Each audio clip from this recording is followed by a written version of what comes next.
اللہ اللہ اللہ اللہ۔ السلام علیکم ورحمۃ اللہ وبرکاتہ۔ بسم اللہ الرحمن الرحیم، والصلاة والسلام علی رسولہ الکریم وعلی آلہ وصحبہ اجمعین، اما بعد۔ اللہ تعالیٰ نے اس دنیا کو امتحان کی جگہ بنایا ہے، اور اللہ تعالیٰ نے اعلان کیا ہے لِيَبْلُوَهُمْ أَيُّهُمْ أَحْسَنُ عَمَلًا لِنَبْلُوَهُمْ أَيُّهُمْ أَحْسَنُ عَمَلًا لِنَبْلُوَكُمْ أَيُّكُمْ أَحْسَنُ عَمَلًا، کہ اس دنیا کو اللہ تعالیٰ نے امتحان کی جگہ بنایا۔ وَنَبْلُوكُمْ بِالشَّرِّ وَالْخَيْرِ فِتْنَةً، اور امتحان ہوگا کبھی فراخی کے ساتھ، کبھی تنگی کے ساتھ، کبھی حالات کے سدھار کے ساتھ، کبھی بگاڑ کے ساتھ۔ جب اللہ پاک کی طرف سے فراخی راحت کا پیپر ہوگا تو اس میں ہمیں شکر میں پاس ہونا ہوگا، اور جب اللہ پاک کی طرف سے کوئی آزمائش کا پیپر ہوگا تو ہمیں صبر کر کے پاس ہونا ہوگا۔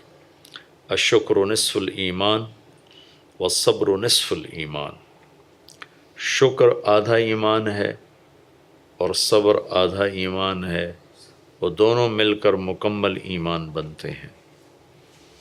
اللہ پاک کی طرف سے اپنے بندوں پر مختلف حالات آتے ہیں، امتحان کے طور پر، آزمائش کے طور پر، اور ہمارے اعمال کی سزا کے طور پر۔ ما اصابکم من مصیبت فبما کسبت ایدیکم، جو کچھ تم پر مشکل وقت آیا ہے تمہارے اپنے ہاتھوں کی کمائی ہے، کوئی شک نہیں۔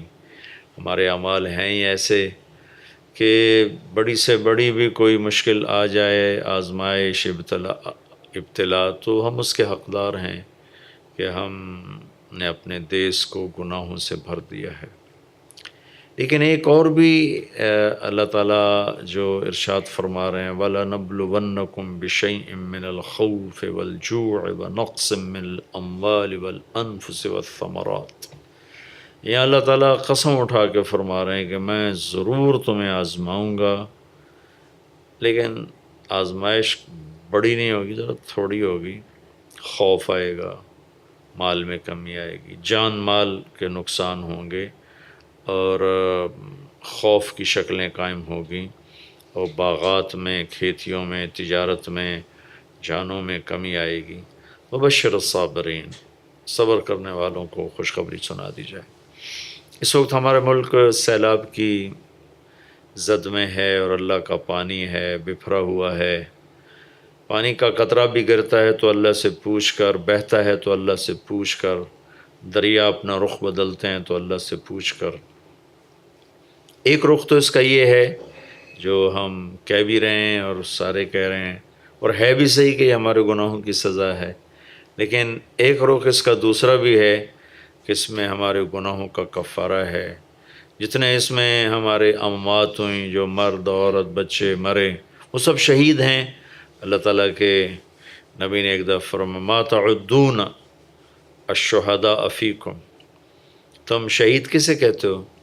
کہ من قتل فی سبیل اللہ فہو شہید، کہ جو اللہ کے راہ میں مارا جائے وہ شہید ہے۔ فرمایا پھر تو میری امت میں شہداء بڑے تھوڑے ہوں گے، ہر وقت تو نہیں جہاد ہو رہا، اور ہر وقت تو نہیں کوئی دشمن کے آگے قتل ہو رہا، تو وہ تو ضرورت کے وقت ہوتا ہے، موقع محل کے مطابق ہوتا ہے، پھر اس میں جو مرتا ہے یقیناً وہ سب سے بڑا شہید ہے۔ لیکن اگر اسے ہی کہا جائے تو پھر تو امت میں بڑے تھوڑے ہوں گے، تو پھر آپ نے فرمایا کہ الحریق و شہید، جو آگ میں جل جائے وہ شہید ہے۔ الغریق و شہید، جو پانی میں بہہ جائے مر جائے وہ شہید ہے۔ المبتون و شہید، جو پیٹ کے مرض میں مبتلا ہو کے مر جائے وہ شہید ہے۔ والسل و شہادہ، جو ٹی بی کا مریض ہو کے مر جائے وہ شہید ہے۔ النفساء و شہیدہ، جو عورت بچہ جنے اور ولادت کے وقت، ولادت کے بعد یا اس وقت میں اس کا انتقال ہو جائے وہ شہید ہے۔ والہدم و شہادہ، کوئی چھت کے نیچے آ گیا، جتنے ہمارے زلزلے میں ہزاروں لوگ اللہ کی بارگاہ میں حاضر ہوئے، کسی پر دیوار گر گئی، کسی پر چھت گر گئی، ان سب کو شہید فرمایا۔ والمطعون شہید، جو طاعون میں مارا جائے وہ بھی شہید ہے۔ من قتل دون مالہ فہو شہید، جو اپنے مال کی حفاظت کرتے ہوئے مارا جائے وہ بھی شہید ہے، جو اپنے جان کی حفاظت کرتے ہوئے مارا جائے وہ بھی شہید ہے۔ اس طرح ان ساری میرے نبی نے اپنی رحمت للعالمین کو کیسے خوبصورت انداز میں پیش کیا کہ صحابہ صرف اللہ کی راہ میں قتل ہونے والے کو شہید فرما رہے ہیں، اور آپ نے اس کو پھیلا کر گھر میں مرنے والوں کے لیے بھی شہادت کے دروازے کھول دیے کہ جو پیٹ کے مرض میں گھر میں مر گیا شہید ہے، ٹی بی کی وجہ سے مر گیا شہید ہے، اور ڈوب کے مر گیا شہید ہے، جل کے مر گیا۔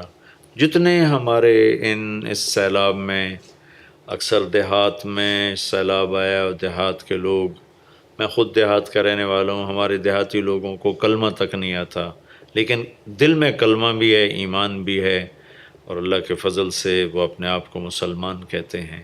جتنے ہمارے بہہ گئے اللہ کے فضل و کرم سے سب شہید، سب جنت، اور جتنوں کے مال مویشی مر گئے، گھر گر گئے، ٹوٹ گئے، پھوٹ گئے، اور انہوں نے کہا یا اللہ تیرا شکر ہے ان کے پچھلے سارے گناہ معاف ہو گئے، وہ گناہوں کا کفارہ بن گیا، گناہوں کی سے نکلنے کا وہ ذریعہ بن گیا، سبب بن گیا، اور ان کے رونا دھونا آنسو اللہ کی رحمت کو اتارنے کا وسیلہ بن گیا، ذریعہ بن گیا۔ کربلا میں کوئی عذاب تو نہیں تھا، اور کربلا میں کوئی اللہ کی طرف سے پکڑ تو نہیں تھی۔ میں قربان جاؤں آل بیت پر، آل رسول پر، کہ ایک ایک بچہ ذبح کروا دیا۔ زکریا علیہ السلام کے سر پہ یہودیوں نے آرا رکھ کے 2 ٹکڑے کر دی۔ یحییٰ علیہ السلام ان کے بیٹے، باپ بھی نبی بیٹا بھی نبی، اس کو دربار میں لٹا کے ان کو ایسے ذبح کیا جیسے بکرے کو ذبح کیا جاتا۔ حالانکہ زکریا اور یحییٰ 2 باپ بیٹے ہیں جن کو اللہ نے ڈائریکٹ خطاب کیا۔ آج تک کسی کو اللہ نے باپ بیٹے کو خطاب نہیں کیا نبیوں میں، یوسف نبی، یعقوب نبی، اسحاق نبی، ابراہیم نبی، لیکن صرف ابراہیم علیہ السلام یا ابراہیم، اسحاق سے، یعقوب سے، یوسف علیہ السلام سے بات نہیں فرمائی۔ داؤد و سلیمان نبی صرف داؤد سے بات کی یا داود، لیکن زکریا یحییٰ باپ بیٹا، یا زکریا انا نبشرک بغلام، یا یحییٰ خذ الکتاب بقوہ، یہ بہت بڑی عزت ہے کہ اللہ کسی کو ڈائریکٹ خطاب کرے۔ ایک کو ذبح کر دیا، ایک کو آرے سے چیر دیا، اور اہل بیت کے سر نیزوں پہ چڑھا دیے، اور بیٹیوں کو گھسیٹا گیا۔ تو یہ کوئی غضب تو نہیں، کوئی ناراضگی تو نہیں، کوئی گناہوں کی سزا تو نہیں، یہ تو اونچے درجات پر پہنچانے کے لیے اور وہ اپنے نانا سے ملانے کے لیے یہ سارا کچھ نظام چلایا گیا تھا۔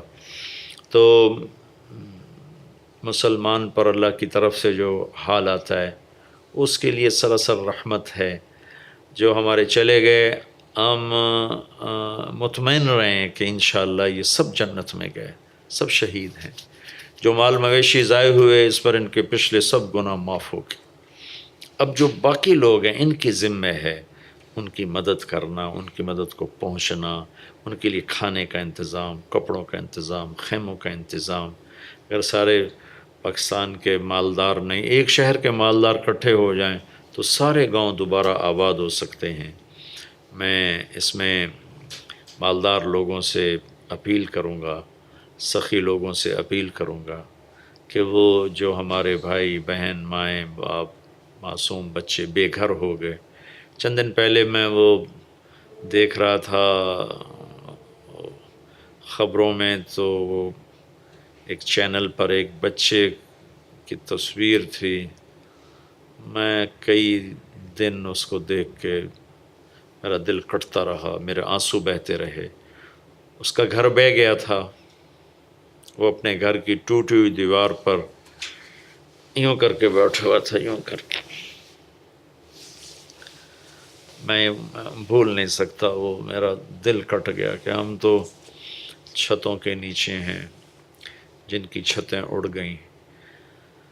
ہاں اللہ ان کا کفیل ہے، لیکن میں سارے مالدار بھائی بہنوں سے کہتا ہوں کہ کوئی پراپر انتظام کریں۔ بہت سی جگہ پر لوگ بیٹھے ہیں، چندہ لے رہے ہیں، اللہ کرے گا وہ پہنچے گا، لیکن اپنے ملک کی بددیانتی کی وجہ سے اتنا ڈر لگتا ہے کہ پتہ نہیں وہ پہنچتا ہے نہیں پہنچتا ہے. کوئی اس طرح نظام بنایا جائے کہ ان کے گھر بنائے جائیں، ان تک راشن پہنچایا جائے. اللہ کا فضل ہے پاکستان میں امداد اور اللہ کے نام پر دینے میں پاکستان بہت آگے ہے، کئی ملکوں سے بہت آگے ہے. تو یہ موقع ہے کہ ہم اپنے ان بہن بھائیوں کی مدد کریں، ان کی دلجوئی کریں، اور جو صاحب مال لوگ ہیں، مالدار ہیں، وہ ان کے لیے ایک گھر بنائیں، 2 بنائیں، 3 بنائیں. سب مل کر انشاءاللہ ہم پوری غریب لوگوں کو کون سے محل ماڑیاں چاہیے، چھوٹے چھوٹے 2 کمرے کچے میں وہ زندگی گزار دیتے ہیں. بڑے صبر شکر والے لوگ ہوتے ہیں. اس لیے میرے نبی نے فرمایا قیامت کے دن سب سے پہلے میں جنت میں داخل ہوں گا، اس طرح جاؤں گا کہ میں اونٹنی پہ سوار ہوں گا اور میری اونٹنی کی رسی بلال حبشی کے ہاتھ میں گج میرے ساتھ داخل ہوگا. اور جب میں جنت میں داخل ہوں گا تو میرے ساتھ میرے دائیں بائیں میری امت کے غریب لوگ ہوں گے جو میرے ساتھ جنت میں داخل ہوں گے.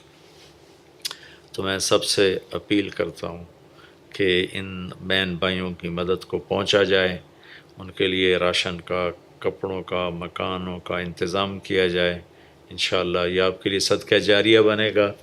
آپ یہاں کسی کو چھت دیں گے، اللہ آپ کو آخرت میں چھت عطا فرمائے گا. کسی کو کپڑا دیں گے، جب تک وہ کپڑا اس کے جسم پر باقی رہے گا آپ کے لیے نیکیوں کا سلسلہ چلتا رہے گا.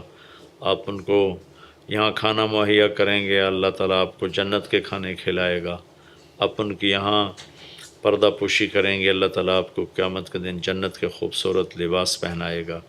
تو اس وقت ہمارے لیے ایک موقع اللہ نے مہیا کیا ہے کہ ہم اللہ کی مدد اور رحمت کو زیادہ سے زیادہ سمیٹ لیں. ایک صحابی آئے، یا رسول اللہ میں چاہتا ہوں میں سب سے بہترین انسان بن جاؤں. تو آپ فرما سکتے تھے اتنے نفل پڑھ، اتنے روزے رکھ، اتنی تسبیح پڑھ، اتنے حج کر، اتنے عمرے کر، میں قربان جاؤں. واہ یا رسول اللہ، کیا آپ ہم پر احسان کر گئے. آپ نے فرمایا کہ تو لوگوں کو نفع پہنچایا کر، سب سے اعلیٰ درجے کا انسان تو بن جائے گا. کہ ارید ان اکون خیر الناس. آپ نے فرمایا کن نافعا للناس تکن خیر الناس. تو میں اس مشکل کی گھڑی میں اپنے سارے ان بہن بھائیوں بڑے چھوٹوں کے لیے دعا کرتا ہوں کہ اللہ ان کو دوبارہ گھر عطا فرمائے، روزگار عطا فرمائے، ان کی کھیتیاں دوبارہ سرسبز فرمائے. اور مالدار لوگوں سے گزارش کرتا ہوں کہ ان کی مدد کے لیے کوئی کوشش کر کے جنت میں اپنے گھر بنائے جائیں. اور اللہ کی رضا کو اس وقت لینے کا بہت بڑا موقع ہے. اللہ ہمیں عمل کی توفیق بخشے.